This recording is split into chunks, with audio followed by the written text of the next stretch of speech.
Hey there, Sharon Horne-Ellstrom here, and I'm actually super duper excited. So tomorrow starts the 30-day Get Up and Go Challenge, August 1st through 31st, just like in April, but it was only, well, it was 31 days too. It was 30-day month, but August is a 31-day month, so for sure we're doing 31 days.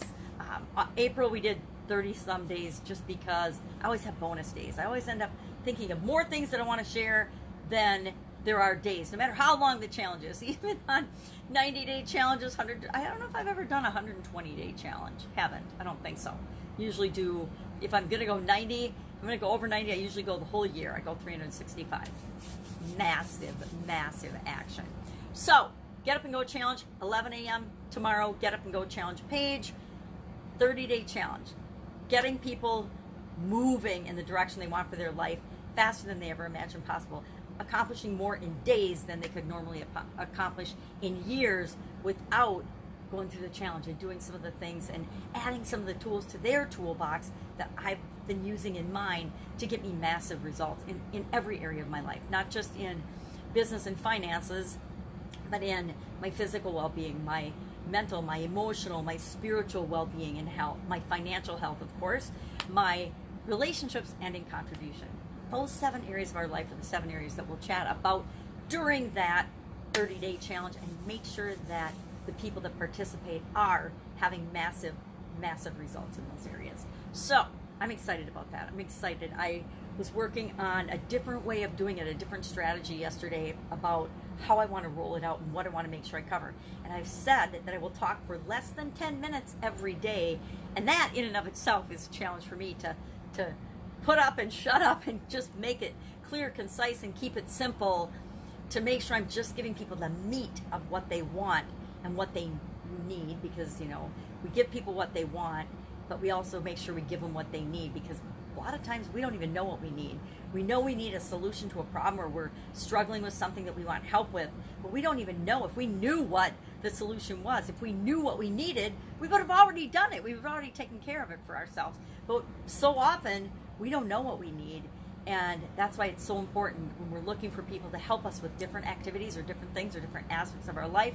We let them know clearly what we want, and we expect, and we hold them accountable to giving us what we need in order to make that happen. Because if we knew everything, we wouldn't need them, right? We wouldn't have to hire them. We wouldn't have to find them. We wouldn't have to interact with them in order to move and make progress in the direction we want to go. So I'm really excited about the challenge starting tomorrow. Today, I shared my personal motto, what my personal motto is and where that came from. It came out of course, my sudden cardiac arrest experience and the resulting learning and things that I did after that. And I've really always kind of lived by this motto, but I wasn't always living by it until that event.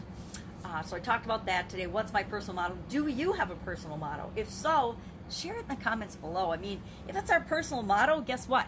Everybody knows it, because that's the way we live anyway. It's like our primary question.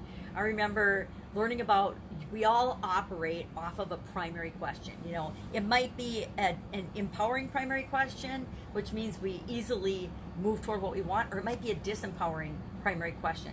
And until I was 50 years old, somehow along the way, I had developed and adopted an extremely disempowering question. I'm going to tell you what it was. It was WTF. Everything that I was experiencing went through a filter of what the F, meaning I was looking at everything and asking, what's wrong with this? Why isn't this exactly how I expect it to be? Talk about setting yourself up for failure and frustration. It should have been what the failure instead of what the F. But everything, and I didn't know that consciously. Everyone in my family knew it. Everybody around me knew that that was my primary mode of operating, and I was always looking for what was wrong or what wasn't as I expected it to be right now. And I needed to change that. I learned through the sudden cardiac arrest that among many other things in my life needed to change. Because if you're asking what's wrong with any given situation, what's wrong with my relationship, what's wrong with my business, why isn't this happening fast enough, why isn't, you know, those were my questions, and they all were a version of WTF, because that meant, and that was me judging then that something wasn't as it should be. Guess what? Things just are the way they are, and us judging them as wrong automatically sets us up for frustration and failure and upset and emotional drama and trauma that's unnecessary. So I needed to replace that primary question, and I replaced it with, what am I creating now? What am I creating now? What am I creating now? What am I creating now, even 10 years later, isn't always absolutely automatic. And I slip back into, why isn't this done yet? Why haven't I done this yet? Those are my primary questions. And they're not great primary questions, because whatever we ask ourselves, we'll get an answer. Our subconscious will serve us up an answer, whether it makes any sense or not. Any sense or not. Whether it's accurate or not, whether it's a lie or not, it doesn't matter. It'll just give us an answer. And then once we get an answer, we keep moving on in that direction, which is not always a good, positive direction. Well, that led me to the whole personal motto thing. And that was one of the things that I've gotten the most benefit out of, was knowing that and being aware of my tendency to expect things to be different than they are. And I will say, once I changed my primary question, I went from spending a lot of my time and energy being frustrated and upset about stuff to just rolling with it. Okay, this is what's happening right now. What is the solution to that? What am I going to do about that? How am I going to respond in a way that moves me toward what I want, not toward what I don't want? And I always was responding to move toward what I wanted, but I was wasting so much time and energy on that negative, judgmental portion of the internal dialogue that it was making me less effective than I could have been, should have been, and can be now. So talked about that today in the Get Up and Go P12, preliminary days leading up to the 30-day challenge, which starts tomorrow. Yay, yay, yay.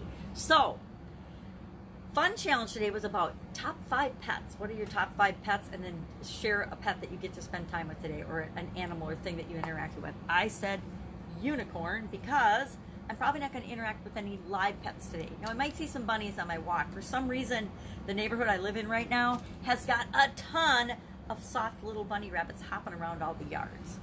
So they're always fun. It's fun to see them. And there apparently is a chipmunk that's adopted our yard. I've seen it 3 days in a row now, too. So chipmunks and bunny rabbits that live outdoors are my favorite kind of pets, because guess what? I get to enjoy them. I don't have to touch them, but I also don't have to feed them or clean up after them, which is win-win-win as far as I'm concerned. So talked about pets today. My granddaughter is sick. I'm not gonna lie, it makes me a little bit not worried, but it makes me pause to ponder whether they got the school things figured out or not in each of the different areas. They're wearing little masks, they're separating them, they're doing all kinds of things. There's all kinds of protocols. You go to pick them up, you have to wear masks, etc. But after the 3rd day of school, and really on the 3rd day of school, she was already sick. And I was playing with her and I noticed, and I should have noticed more. I noticed her nose was runny, but then that night she's like down and out, crying all night, sick. So I'll see how she is today. I don't think it's COVID, but if we can't even prevent them in 3 2-hour days from getting sick using the precautions that we're using, how on earth are we going to effectively protect our kids and all of us from the spread of COVID-19? It's a big question mark in my mind now. Before I was excited because she was so excited about school, but now she'll have missed 2 days already from a 2-week trial period with just 2 hours a day. I think that we need to keep digging for solutions. How are we going to make this work? How can we make this work for kids if we can't even keep them from getting little viral infections as common as the common cold and flus and the usual things that go around?